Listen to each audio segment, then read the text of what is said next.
ఈరోజు ఆంధ్రప్రదేశ్ 10వ తరగతి సాంఘిక శాస్త్రం 2023 టెక్స్ట్ బుక్‌లో 4వ పాఠానికి సంబంధించిన పరీక్షను చూద్దాం. 4వ పాఠం భారతదేశ శీతోష్ణ స్థితి. ఇందులో 50 నుంచి 52 పేజీ వరకు. ముందుగా నేను ప్రశ్నలు చదువుతాను, మీరు కూడా ఆన్సర్లు రాయండి. లాస్ట్‌లో ఆన్సర్లు చూద్దాం. ఉష్ణ ప్రాంతంలో సుమారుగా ఏ అక్షాంశాల మధ్య ఋతుపవనాలు ఏర్పడతాయి? 1 10 డిగ్రీల ఉత్తర అక్షాంశం నుండి 10 డిగ్రీల దక్షిణ అక్షాంశాల మధ్య, 2 20 డిగ్రీల ఉత్తర అక్షాంశం నుంచి 20 డిగ్రీల దక్షిణ అక్షాంశాల మధ్య, 3 20 డిగ్రీల తూర్పు రేఖాంశం నుండి 20 డిగ్రీల పశ్చిమ అక్షాంశాల మధ్య, 4 10 డిగ్రీల తూర్పు అక్షాంశం నుండి 10 డిగ్రీల పశ్చిమ అక్షాంశాల మధ్య ఉష్ణ ప్రాంతంలో సుమారుగా ఏ అక్షాంశాల మధ్య ఋతుపవనాలు ఏర్పడతాయి? 1 10 డిగ్రీల ఉత్తర అక్షాంశం నుండి 10 డిగ్రీల దక్షిణ అక్షాంశాల మధ్య, 2 20 డిగ్రీల ఉత్తర అక్షాంశం నుండి 20 డిగ్రీల దక్షిణ అక్షాంశాల మధ్య, 3 20 డిగ్రీల తూర్పు రేఖాంశాల నుంచి 20 డిగ్రీల పశ్చిమ అక్షాంశాల మధ్య, 4 10 డిగ్రీల తూర్పు రేఖాంశాల నుంచి 10 డిగ్రీల పశ్చిమ అక్షాంశాల మధ్య. సాధారణంగా వేసవి ముగిసే సమయంలో దక్కన్ పీఠభూమిలో తొలకరి జల్లులు పుడతాయి. వీటిని ఆంధ్రప్రదేశ్ స్థానికంగా ఏ జల్లులని అంటారు? 1 మామిడి జల్లులు, 2 తొలి జల్లులు, 3 నైరుతి జల్లులు, 4 ఈశాన్య జల్లులు. సాధారణంగా వేసవి ముగిసే సమయంలో దక్కన్ పీఠభూమిలో తొలకరి జల్లులు పుడతాయి. వీటిని ఆంధ్రప్రదేశ్లో స్థానికంగా ఏ జల్లులని అంటారు? 1 మామిడి జల్లులు, 2 తొలి జల్లులు, 3 నైరుతి జల్లులు, 4 ఈశాన్య జల్లులు. వేడిమి పెరుగుతున్న నెల నుండి పొడిగా ఉండే చలి పరిస్థితుల మధ్య ఏ నెలలు సంధికాలంగా ఉంటాయి? 1 నవంబర్ డిసెంబరు, 2 సెప్టెంబర్ అక్టోబర్, 3 జనవరి ఫిబ్రవరి, 4 అక్టోబర్ నవంబరు.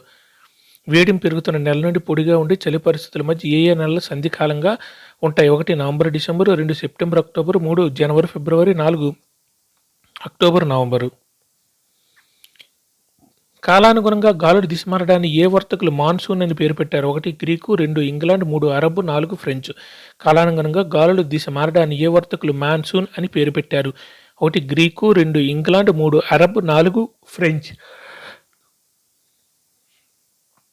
మే నెల మధ్య నాటికి భారతదేశంలో అనేక ప్రాంతాల్లో ప్రత్యేకించి వాయువ్య మైదానంలోను మధ్య భారతంలోను పగటి ఉష్ణోగ్రతలు ఎంత నమోదవుతాయి? 1 41 నుంచి 40 డిగ్రీల సెంటీగ్రేడ్లు, 2 31 నుంచి 32 డిగ్రీల సెంటీగ్రేడ్, 3 21 నుంచి 22 డిగ్రీల సెంటీగ్రేడ్, 4 51 నుంచి 50 డిగ్రీల సెంటీగ్రేడ్. మే నెల మధ్య నాటికి భారతదేశంలో అనేక ప్రాంతాల్లో ప్రత్యేకించి వాయువ్య మైదానంలోను మధ్య భారతంలోని పగటి ఉష్ణోగ్రతలు ఎంత నమోదవుతాయి? 1 41 నుంచి 42 డిగ్రీల సెంటీగ్రేడ్, 2 31 నుంచి 32 డిగ్రీల సెంటీగ్రేడ్, 3 21 నుంచి 22 డిగ్రీల సెంటీగ్రేడ్, 4 51 నుంచి 52 డిగ్రీల సెంటీగ్రేడ్. పీఠభూమిలో ఎన్ని కిలోమీటర్ల ఎత్తులో అల్పపీడన ప్రాంతం ఏర్పడుతుంది? 1 19 కిలోమీటర్లు, 2 9 కిలోమీటర్లు, 3 29 కిలోమీటర్లు, 4 15 కిలోమీటర్లు. పీఠభూమిలో అన్ని కిలోమీటర్ల ఎత్తులో అల్పపీడన ప్రాంతం ఏర్పడుతుంది. ఎన్ని కిలోమీటర్ల ఎత్తులో అల్పపీడన ప్రాంతం ఏర్పడుతుంది అంటున్నారు? 1 19 కిలోమీటర్లు, 2 9 కిలోమీటర్లు, 3 29 కిలోమీటర్లు, 4 15 కిలోమీటర్లు. 2 పవన శాఖలు భారతదేశానికి ఎప్పుడు చేరుకుంటాయి? 1 జూలై మొదట్లో, 2 డిసెంబర్ మొదట్లో, 3 అక్టోబర్ మొదట్లో, 4 జూన్ మొదట్లో. 2 పవన శాఖలు భారతదేశానికి ఎప్పుడు చేరుకుంటాయి? 1 జూలై మొదట్లో, 2 డిసెంబర్ మొదట్లో, 3 అక్టోబర్ మొదట్లో, 4 జూన్ మొదట్లో. ఇంతకుముందు వాయువ్య భారతంలో ఉండిన అల్పపీడన పరిస్థితులు ఎప్పటికీ బంగాళాఖాతంలో ఏర్పడతాయి? 1 డిసెంబర్ ఆరంభం నాటికి, 2 జూన్ ఆరంభం నాటికి, 3 నవంబర్ ఆరంభం నాటికి, 4 ఆగస్టు ఆరంభం నాటికి. ఇంతకుముందు వాయువ్య భారతంలో ఉండిన అల్పపీడన పరిస్థితులు ఎప్పటికీ బంగాళాఖాతంలో ఏర్పడతాయి? 1 డిసెంబర్ ఆరంభం నాటికి, 2 జూన్ ఆరంభం నాటికి, 3 నవంబర్ ఆరంభం నాటికి, 4 ఆగస్టు ఆరంభం నాటికి. శరదృతువు కాలం ఇంగ్లీష్ నెలలో 1 మే నుండి June, 2 September October, 3 November December, 4 జనవరి ఫిబ్రవరి. శరదృతు కాలం ఇంగ్లీష్ నెలలో 1 May June, 2 September October, 3 November December, 4 జనవరి ఫిబ్రవరి. భారత ద్వీపకల్పం పవనాలను ఎన్ని శాఖలుగా విభజిస్తుంది? 1 2 2 3 3 4 4 5. భారత ద్వీపకల్పం పవనాలు ఎన్ని శాఖలుగా విభజిస్తుంది? 1 2 2 3 3 4 4 5. ఎన్ని వారాల్లో ఈ ఋతుపవనాలు క్రమేపీ దేశమంతా వ్యాపిస్తాయి? 1 3 నుంచి 4 వారాల్లో, 2 2 నుంచి 3 వారాల్లో, 3 5 నుంచి 6 వారాల్లో, 4 4 నుంచి 5 వారాల్లో. ఎన్ని వారాల్లో ఈ ఋతుపవనాలు క్రమేపీ దేశమంతా వ్యాపిస్తాయి? 1 3 నుంచి 4 వారాల్లో, 2 2 నుంచి 3 వారాల్లో, 3 5 నుంచి 6 వారాల్లో, 4 4 నుంచి 5 వారాల్లో. మే నెల మధ్య నాటికి భారతదేశంలోని అనేక ప్రాంతాల కనిష్ట ఉష్ణోగ్రతలు కూడా ఎంత సెంటీగ్రేడ్ తక్కువ ఉండవు? అంటే ఎంత సెంటీగ్రేడ్కు తక్కువ ఉండవు? 1 10 డిగ్రీల సెంటీగ్రేడ్కు, 2 30 డిగ్రీల సెంటీగ్రేడ్కు, 3 20 డిగ్రీల సెంటీగ్రేడ్కు, 4 50 డిగ్రీల సెంటీగ్రేడ్కు. మే నెల మధ్య నాటికి భారతదేశంలోని అనేక ప్రాంతాల కనిష్ట ఉష్ణోగ్రతలు కూడా ఎంత సెంటీగ్రేడ్ తక్కువ ఉండవు? 1 10 డిగ్రీల సెంటీగ్రేడ్కు, 2 30 డిగ్రీల సెంటీగ్రేడ్కు, 3 20 డిగ్రీల సెంటీగ్రేడ్కు, 4 50 డిగ్రీల సెంటీగ్రేడ్కు.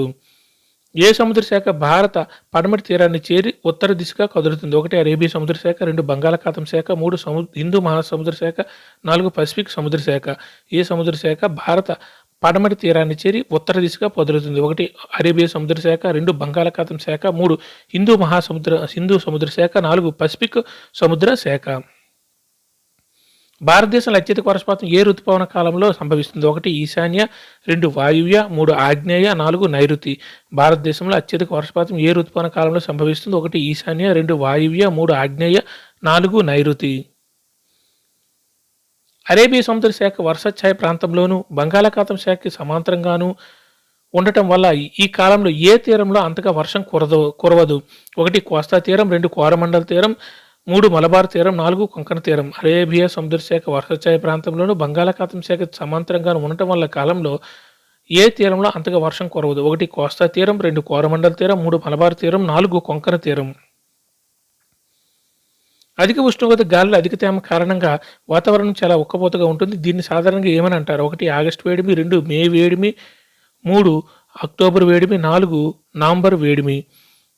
అధిక ఉష్ణోగ్రత గాలిలో అధిక తేమ కారణంగా వాతావరణం చాలా ఉక్కపోతగా ఉంటుంది. దీన్ని సాధారణంగా ఏమని అంటారు? 1 ఆగస్టు వేడిమి, 2 మే వేడిమి, 3 అక్టోబర్ వేడిమి, 4 నవంబర్ వేడిమి. ఉత్తర భారతదేశ మైదానంలో గరిష్ట ఉష్ణోగ్రత క్రమేపై ఎంత దాటుతాయి? 1 47°C, 2 27°C, 3 58°C, 4 37°C. ఉత్తర భారతదేశ మైదానంలో గరిష్ట ఉష్ణోగ్రత క్రమేపై ఎంత దాటుతాయి? 1 47°C, 2 27°C, 3 58°C, 4 38°C. భారతదేశ సాంప్రదాయ ప్రకారం ఎన్ని నెలలు ఉండే 6 ఋతువులుగా సంవత్సరం విభజించబడుతుంది? 1 4 2 2 3 6 4 1. భారతదేశ సాంప్రదాయం ప్రకారం ఎన్ని నెలలు ఉండే 6 ఋతువులుగా సంవత్సరం విభజించబడుతుంది? 1 4 2 2 3 6 4 1. వర్ష ఋతు కాలం తెలుగు నెలలో 1 మార్గశిరం పుష్యం, 2 చైత్రం వైశాఖ, 3 శ్రావణం భాద్రపదం, 4 మాఘం పాల్గొనం. వర్ష ఋతువు కాలం తెలుగు నెలలో 1 మార్గశిరం పుష్యం, 2 చైత్రం వైశాఖ, 3 శ్రావణం భాద్రపదం, 4 మాఘం పాల్గొనం. ఏ ఋతుపవనాలు దక్షిణార్థ కాలంలో హిందూ మహాసముద్రం మీదుగా భూమధ్యరేఖ అల్పపీడన ప్రాంతంపై పయనించే సమయంలో నీటి ఆవిరిని తీసుకెళ్తాయి? 1 ఆగ్నేయ ఋతుపవనాలు, 2 నైరుతి ఋతుపవనాలు, 3 ఈశాన్య ఋతుపవనాలు, 4 వాయువ్య ఋతుపవనాలు. ఏ ఋతుపవనాలు దక్షిణార్థ కాలంలో హిందూ మహాసముద్రం మీదుగా భూమధ్యరేఖ అల్పపీడన ప్రాంతం వైపు పయనించే సమయంలో నీటి ఆవిరిని తీసుకెళ్తాయి? 1 ఆగ్నేయ ఋతుపవనాలు, 2 నైరుతి ఋతుపవనాలు, 3 ఈశాన్య ఋతుపవనాలు, 4 వాయువ్య ఋతుపవనాలు. అందరూ ఆన్సర్లు రాసారా? ఓకే, ఇప్పుడు ఆన్సర్లు చూద్దాం. ఉష్ణ ప్రాంతంలో సుమారుగా ఏ అక్షాంశాల మధ్య ఋతుపవనాలు ఏర్పడతాయి? కరెక్ట్ ఆన్సర్ అండి. 20 డిగ్రీల ఉత్తర అక్షాంశం నుండి 20 డిగ్రీల దక్షిణ అక్షాంశాల మధ్య.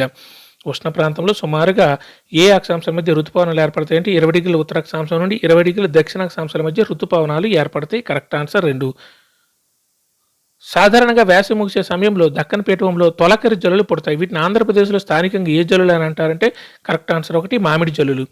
సాధారణంగా వేసవి ముగిసే సమయంలో దక్కన్ పీఠభూమిలో తొలకరి జల్లులు పుడతాయి. వీటిని ఆంధ్రప్రదేశ్ సాధారణంగా ఏ జల్లులు అని అంటారంటే మామిడి జల్లులు. Correct answer 1. వేడిం పెరుగుతున్న నెల నుండి పొడిగా ఉండే చలి పరిస్థితుల మధ్య ఏ నెలలు సంధికాలంగా ఉంటాయి? Correct answer 4 October, November. వేడిం పెరుగుతున్న నెల నుండి పొడిగా ఉండే చలి పరిస్థితుల మధ్య ఏ నెలలు సంధికాలంగా ఉంటాయంటే అక్టోబరు, నవంబర్ నెలలు. Correct answer 4. కాలానుగుణంగా గాలులు దిశ మారడానికి ఏ వర్తకులు మాన్సూన్ అని పేరు పెట్టారు? Correct answer 3 Arab. కాలానుగుణంగా గాలులు దిశ మారడానికి ఏ వర్తకులు మాన్సూన్ అని పేరు పెట్టారంటే అరబ్ వర్తకులు మాన్సూన్ అని పేరు పెట్టారు. మనం వాటిని ఋతుపవనాలు అంటాం. Correct answer 3. మే నెల మధ్యనాటికి భారతదేశంలో అనేక ప్రాంతాల్లో ప్రత్యేకించి వాయువ్య మైదానంలోను మధ్య భారతంలోని పగటి ఉష్ణోగ్రతలు ఎంత నమోదవుతాయి? కరెక్ట్ ఆన్సర్ 1 41 నుంచి 40 డిగ్రీల సెంటీగ్రేడ్లు.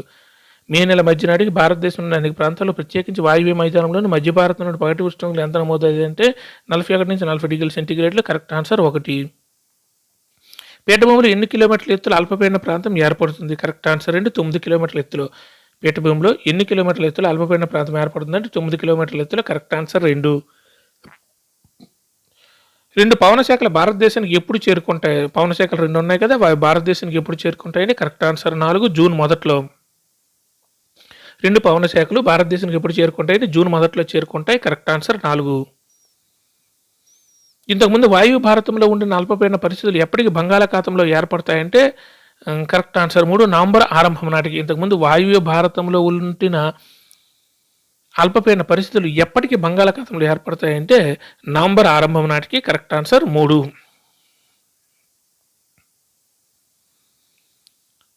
శరత్ ఋతువు కాలం ఇంగ్లీష్ నెలల్లో కరెక్ట్ ఆన్సర్ 2 సెప్టెంబర్ అక్టోబర్లో శరత్ ఋతువు ఉంటుంది ఇంగ్లీష్ నెలలో. శరత్ ఋతువు కాలం ఇంగ్లీష్ నెలలో సెప్టెంబర్ అక్టోబర్. Correct answer 2. భారత ద్వీపకల్పం పవనాలను ఎన్ని శాఖలుగా విభజిస్తుంది? Correct answer 1 2 శాఖలుగా. భారత ద్వీపకల్పం పవనాలు ఎన్ని శాఖలుగా విభజిస్తుంది అంటే 2 శాఖలుగా విభజిస్తుంది. Correct answer 1. ఎన్ని వారాల్లో ఈ ఋతుపవనాలు క్రమేపీ దేశమంతా వ్యాపిస్తాయి? కరెక్ట్ ఆన్సర్ 4 4 నుంచి 5 వారాల్లో.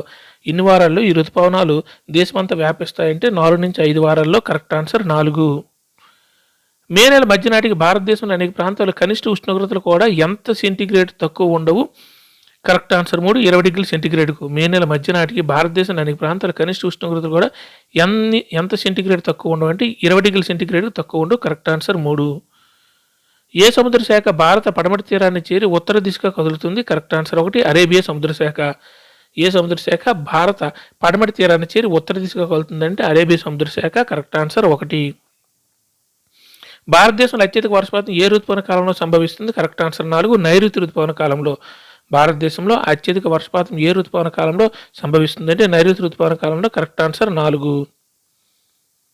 అరేబియా సముద్ర శాఖ వర్షాశాయ ప్రాంతంలోని బంగాళాఖాతం శాఖ సమాంతరంగా ఉండటం వల్ల ఈ కాలంలో ఏ తీరంలో అంతగా వర్షం కురవదు అంటే కరెక్ట్ ఆన్సర్ 2 కోరమండల తీరంలో. అరేబియా సముద్ర శాఖ వర్షాశాయ ప్రాంతంలోను బంగాళాఖాతం శాఖకి సమాంతరంగా ఉండటం వల్ల ఈ కాలంలో ఏ తీరంలో అంతగా వర్షం కురవదు అంటే కోరమండల తీరంలో. Correct answer 2. అధిక ఉష్ణోగ్రత గాలి అధిక తేమ కారణంగా వాతావరణం చాలా ఉక్కపోతగా ఉంటుంది. దీన్ని సాధారణంగా ఏమని అంటారు? కరెక్ట్ ఆన్సర్ 3 అక్టోబర్ వేడిమి. అధిక ఉష్ణోగ్రత గాలి అధిక తేమ కారణంగా వాతావరణం చాలా ఉక్కపోతగా ఉంటుంది. దీన్ని సాధారణంగా ఏమని అంటారు అంటే అక్టోబర్ వేడిమి. Correct answer 3. ఉత్తర భారతదేశ మైదానంలో గరిష్ట ఉష్ణోగ్రతలు క్రమేపీ ఎంత దాటుతాయి? కరెక్ట్ ఆన్సర్ 4 37 డిగ్రీల సెంటీగ్రేడ్. ఉత్తర భారతదేశ మైదానంలో గరిష్ట ఉష్ణోగ్రతలు క్రమేపీ ఎంత దాటుతాయి అంటే 37 డిగ్రీల సెంటీగ్రేడ్. Correct answer 4. భారతదేశ సంప్రదాయ ప్రకారం కొన్ని నెలలు ఉండే 6 ఋతువులుగా ఎన్ని నెలలు ఉండే 6 ఋతువులుగా సంవత్సరం విభజించబడుతుందంటే కరెక్ట్ ఆన్సర్ 2 నెలలు.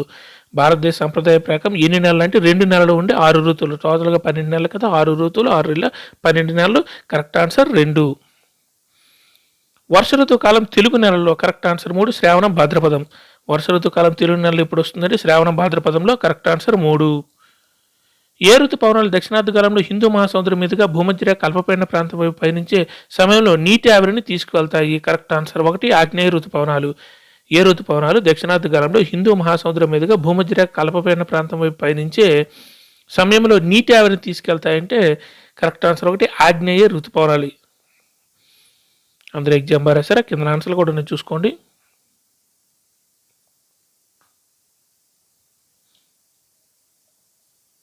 Thank you.